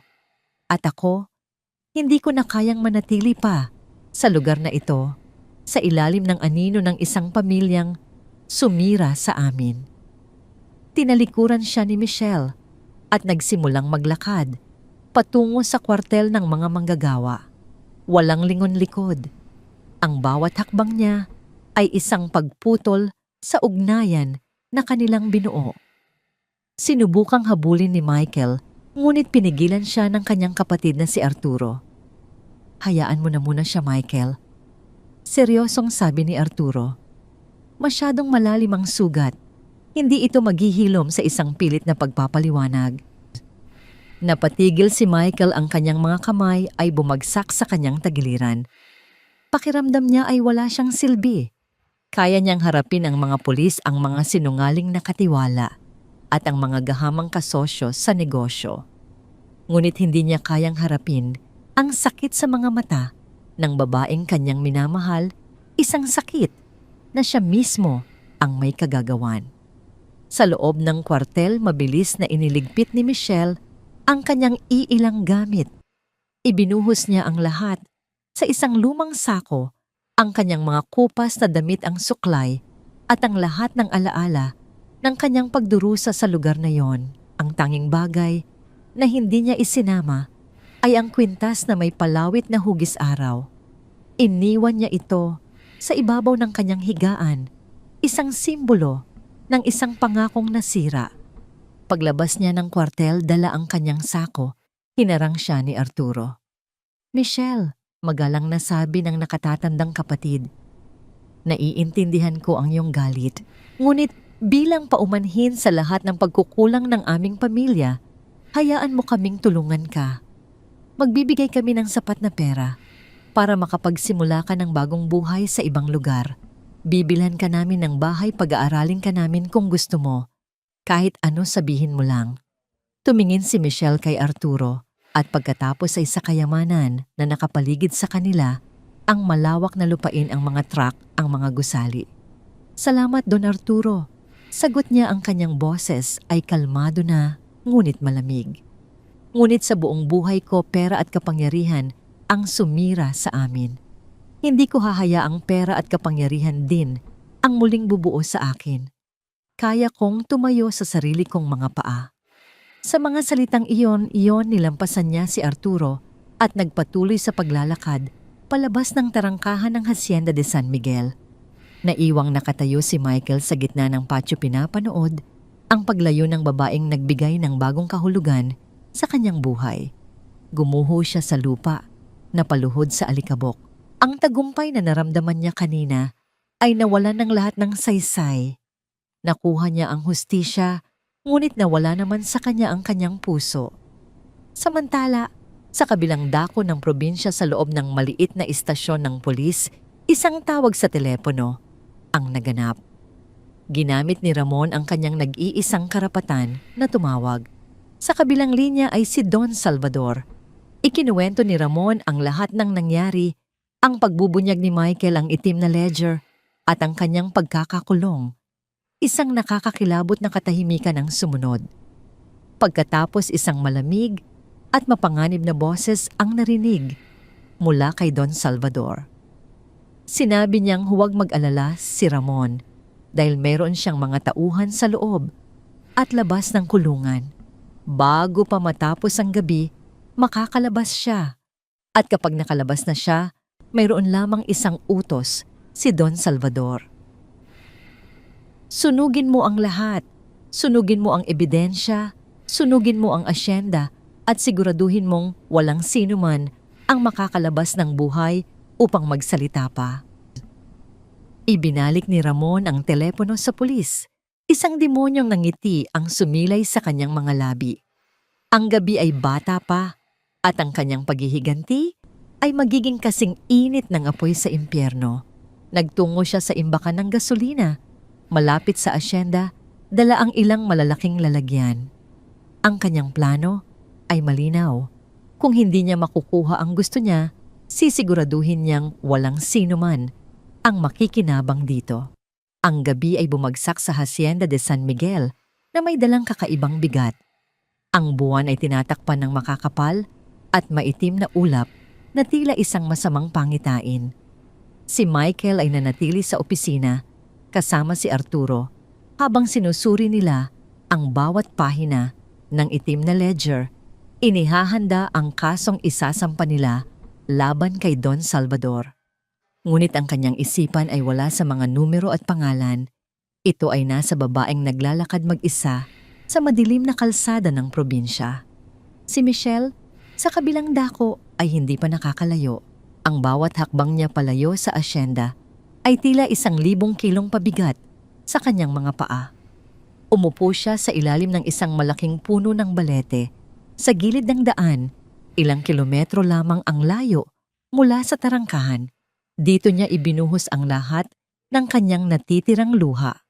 Ang galit na naramdaman niya kanina ay unti-unting napalitan ng isang malalim na kalungkutan. Totoo, niloko siya ni Michael ngunit hindi niya maikakaila ang katotohanang iniligtas din siya nito. Ang puso niya ay nahahati sa pagitan ng sakit ng pagkakanulo at ng init ng pagmamahal na minsan niyang naramdaman. Habang nakayuko siya at yakap ang kanyang mga tuhod, isang kakaibang liwanag ang pumukaw sa kanyang pansin mula sa direksyon ng asyenda. Isang kulay kahel na liwanag na kumikinang sa likod ng mga puno, mabilis na lumalaki at nagiging isang nagngangalit na pula. Kasunod nito ay ang mahinang sigawan ng mga tao, isang tunog ng matinding takot at gulat na dala ng hangin. Napatayo si Michelle. Ang kanyang puso ay biglang kumabog ng malakas. Sunog. Nasusunog ang asyenda. Ang una niyang naisip ay hindi ang kanyang sariling kaligtasan. Ang una niyang naisip ay ang maliit na baul na naiwan niya sa ilalim ng kanyang higaan. Sa kwartel ang baul na naglalaman ng lahat ng natitirang alaala ng kanyang mga magulang. Mga lumang litrato, ang sulat ng kanyang ama na naglalaman ng mga ebidensya ng kanyang pagiging inosente at ang huling panyo na ibinurda ng kanyang ina. Ang mga bagay na yon ay mas mahalaga pa kaysa sa kanyang sariling buhay. Walang pag-aalinlangan itinapon niya ang kanyang sako ng damit at tumakbo pabalik sa direksyon ng nagliliyab na impyerno. Sa loob ng asyenda ang kaguluhan ay naghahari.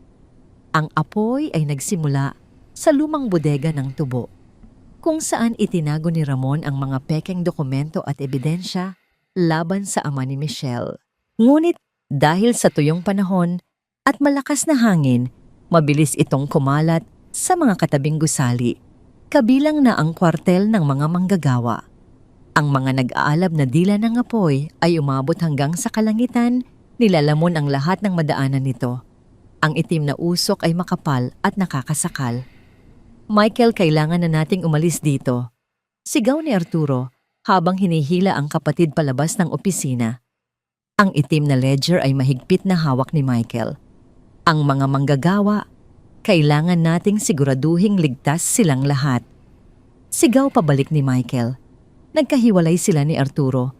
Bawat isa ay tumutulong sa paggising at paglikas ng mga natutulog na trabahador.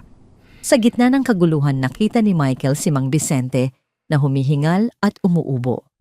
Nasaan si Michelle? Tanong ni Michael. Ang kanyang boses ay puno ng pag-aalala. Umiling si Mang Vicente. Umalis na siya kanina pa, Senyorito Michael. Hindi na siya nagpaalam. May isang bahagyang gumaan ang pakiramdam ni Michael. Iniisip na ligtas na ang dalaga. Ngunit ang ginhawang yon ay biglang napalitan ng matinding takot nang makita niya ang isang pamilyar na figura na tumatakbo papasok sa nasusunog na kwartel. Si Michelle. Michelle, huwag! Sigaw niya, ngunit huli na ang lahat. Nilamon na ng makapal na usok ang figura ng dalaga. Walang pag-aalinlangan ipinasa ni Michael ang itim na ledger kay Mang Vicente. Ingatan mo ito, huwag mong hahayaang mawala. Utos niya. Pagkatapos ay kumuha siya ng isang basang-basahan, itinakip sa kanyang ilong at bibig at sumuong sa nagliliyab na gusali. Sa loob ng kwartel ang init ay nakapapaso. Ang hangin ay puno ng itim na abo at nakakalasong usok. Ang mga kahoy na haligi ay nagbabaga at ang bubong ay unti-unting bumibigay. Narinig ni Michael ang pag-ubo ni Michelle mula sa isang sulok. Sinundan niya ang tunog at natagpuan niya itong nakaluhod sa sahig, hawak-hawak ang isang maliit na baul. Ngunit hindi na makatayo dahil sa kapal ng usok na kanyang nalanghap. Michelle? Sigaw ni Michael. Tumingin si Michelle sa kanya, ang kanyang mga mata ay puno ng luha at gulat. Binuhat siya ni Michael na parang isang basahan. Mahigpit na niyakap ni Michelle ang baul sa kanyang dibdib. Habang tumatakbo sila palabas, isang malakas na pagyanig ang naramdaman nila. Isang malaking nagbabagang biga mula sa kisame ang bumagsak, direktang patungo sa kanilang kinaroroonan. Sa isang iglap, isang desisyon ang ginawa ni Michael. Sa halip na umiwas, ginamit niya ang kanyang sariling katawan bilang panangga. Itinulak niya si Michelle sa sahig at dinapaan niya ito, tinatatakpan ng buong katawan ng dalaga gamit ang kanyang likod. Isang matinding sakit ang naramdaman ni Michael nang bumagsak ang nagbabagang kahoy sa kanyang likuran. Isang sigaw ng sakit ang kumawala sa kanyang lalamunan, ngunit hindi niya binitiwan ang pagkakayakap kay Michelle. Ramdam niya ang pagkapaso ng kanyang balat at ang bigat ng kahoy na pumipiga sa kanya, ngunit ang tanging nasa isip niya ay ang kaligtasan ng babaeng nasa ilalim niya. Naramdaman ni Michelle ang init at bigat sa kanyang likuran, ngunit hindi siya nasaktan. Narinig niya ang sigaw ni Michael. Sa sandaling iyon, ang lahat ng galit at pagdududa sa kanyang puso ay naglaho na palitan ng isang nag-uumapaw na pag-aalala at pagmamahal. Ang lalaking ito na handang isakripisyo ang sariling buhay para sa kanya ay hindi maaaring maging isang purong sinungaling. Ang Mando na minahal niya at ang Michael na nagligtas sa kanya ay iisa. Michael.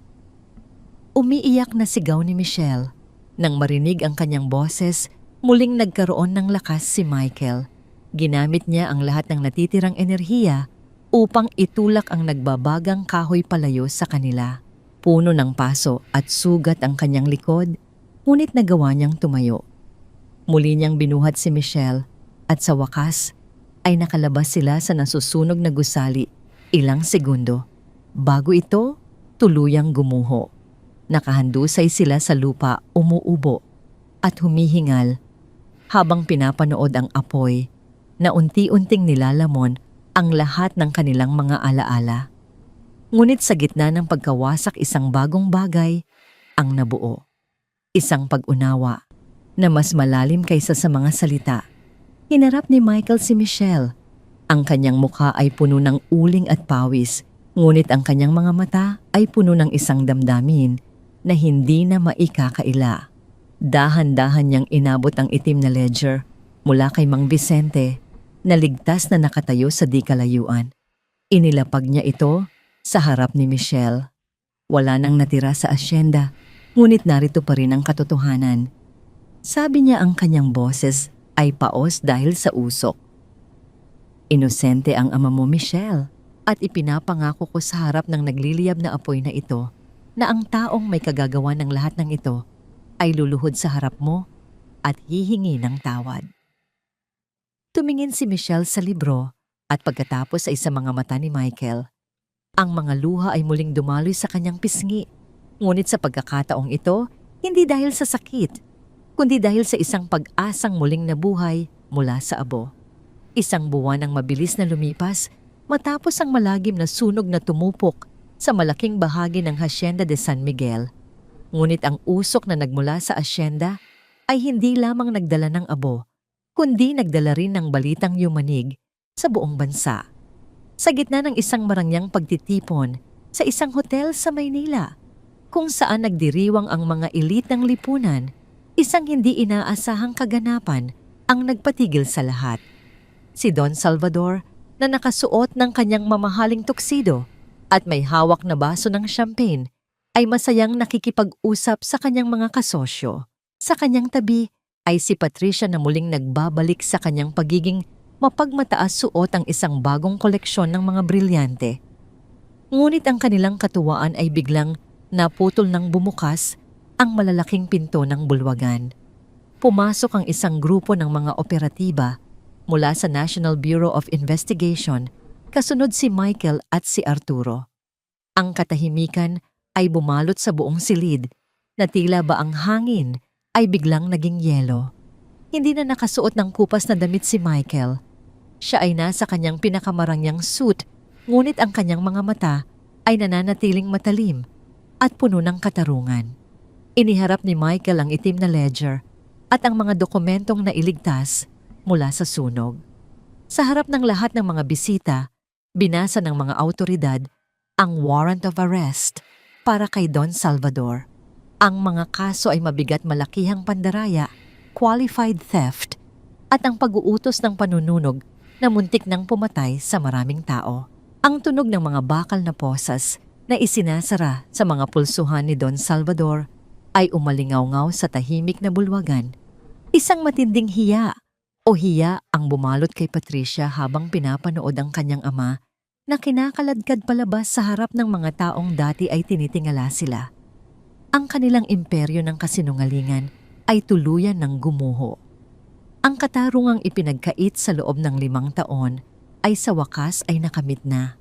Pagkatapos ng kaganapang yon sa Maynila, agad na bumalik si Michael sa asyenda. Ngunit ang kanyang unang pinuntahan ay hindi ang opisina, kundi ang sementeryo ng bayan.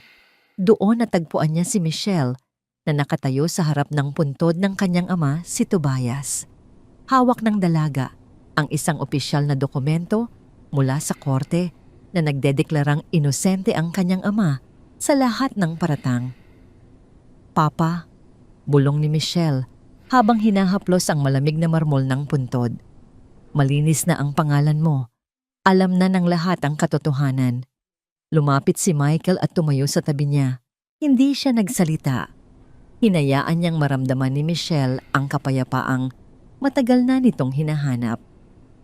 Nang lumingon ang dalaga, nakita niya sa mga mata ni Michael ang parehong lalaking nakilala niya sa gitna ng putikan, ang lalaking handang masaktan para sa kanya. Ang lahat ng galit ay tuluyan nang natunaw na palitan ng isang malalim na pasasalamat. Sa mga sumunod na buwan ng Hacienda de San Miguel ay muling nabuhay, ngunit sa pagkakataong ito, ang pamamahala ay hindi na nakabase sa takot at pang-aabuso. Nagpatayo si Michael ng mga bagong bahay para sa mga manggagawa na may maayos na mga pasilidad at sapat na espasyo. Itinaas niya ang sahod ng lahat at ginawa silang bahagi ng kita ng asyenda. Si Mang Vicente ang itinalaga niyang bagong punong tagapamahala, isang taong may sapat na karanasan at higit sa lahat may busilak na puso. Isang hapon, habang ang araw ay malapit ng lumubog at nagbibigay ng ginintuang kulay sa mga puno ng mangga, nagtungo si Michael sa batis. Doon niya natagpuan si Michelle nakaupo sa parehong bato kung saan sila unang nag-usap ng masinsinan. Ang tubig ay tahimik na umaagos, tila isang saksi sa lahat ng kanilang pinagdaanan. Tumabi si Michael sa kanya. Walang mga mamahaling regalo, walang mga bodyguard at walang mga kasunduan sa negosyo. Kinuha niya ang kamay ni Michelle at tiningnan ito ng may buong katapatan. Michelle! Simula niya ang kanyang boses ay banayad at puno ng emosyon. Alam kong nagsimula tayo sa isang kasinungalingan at hihingin ko ang iyong kapatawaran habang buhay dahil doon. Ngunit sa harap ng batis na ito na nakakita sa tunay na Mando at sa tunay na Michael, gusto kong itanong sa iyo, maaari mo bang hayaang ang susunod na kabanata ng buhay ko ay isulat kasama ka? Hindi bilang amo at manggagawa, kundi bilang dalawang taong natagpuan ng isa't isa sa gitna ng unos. Hindi na nagdalawang isip si Michelle. Hinawakan niya ang pisngi ni Michael at dahan-dahang tumango. Isang matamis na halik ang nagsilbing selyo ng kanilang pangako sa ilalim ng papalubog na araw. Lumipas ang isang taon. Isang malaking pagdiriwang ang naganap sa asyenda. Hindi ito pagdiriwang ng ani, kundi ang binyag ng panganay na anak nina Michael at Michelle. Ang sanggol ay isang malusog na lalaki na may mapupungay na mata at matatag na tindig. Pinangalanan nila itong Tobias bilang pagpupugay sa lolo nitong naging simbolo ng katapatan. Naroon ang lahat ng mga manggagawa, suot ang kanilang mga pinakamagandang damit. Si Mang Vicente ay nakangiting nakamasid habang hinihit-hit ang kanyang tabako at si Aling Gertrudes naman ay abalang-abala sa paghahanda ng pinakamasarap na pagkain para sa lahat. Ang Hacienda de San Miguel ay hindi lamang naging isang negosyo. Ito ay naging isang malaking pamilya. Habang karga ni Michael ang maliit na Tobias at nakasandal naman si Michelle sa kanyang balikat, pinagmasdan nila ang malawak na lupain. Ang mga puno ng mangga ay punong-puno ng bunga at ang hangin ay sariwa at puno ng pag-asa. Ang siklo ng pait at kahihiyan ay tuluyan ng natapos. Ang Hacienda de San Miguel ay hindi na lamang isang lugar ng pagtatrabaho, kundi isang simbolo ng pagbabago katarungan at isang pag-ibig na napatunayan sa gitna ng apoy at putik. Ang bawat butil ng lupa ay may kwento at ang kwentong yon ay laging nagtatapos sa katotohanan na ang tunay na kayamanan ay hindi nasusukat sa lawak ng lupain, kundi sa lalim ng katapatan at pagmamahal sa kapwa. Talagang sumasakit ang puso ko kapag naaalala ko ang hirap na dinanas ng babaeng iyon sa asyenda, dala-dala ang kahihiyan ng kasalanang hindi naman niya ginawa. Hindi ko lubos maisip kung paano nagagawa ng ibang tao na tapakan ang dangal ng kapwa nila dahil lang sa maling hinala, gayong ang kailangan lang naman natin sa mundo ay kaunting awa at pag-unawa.